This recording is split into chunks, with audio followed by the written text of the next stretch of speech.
অচেনা থাকলেই বোধহয় ভালো ছিল, না থাকতো এত গল্প, না থাকতো এত পরিণতি, অন্তত হৃদয়ের আকাশটা ছিল শান্ত।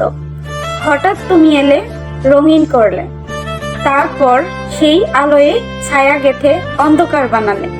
পরিচিত হয়ে স্বপ্ন দেখালে, হাত ধরলে, বিশ্বাস আনালে, তারপর একদিন হুট করে পথ বদলালে।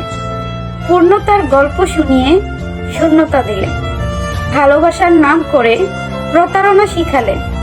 আজ বুঝি তুমি কখনোই আপন ছিলে না, স্রেফ একটা অস্থায়ী গল্প যা শেষ হয় নীরবে, বিনা শব্দে। তুমি কি জানো, শূন্যতার ওজন সবচেয়ে বেশি হয়। এটা একবার হৃদয়ে বসলে কখনোই আর নামতে চায় না।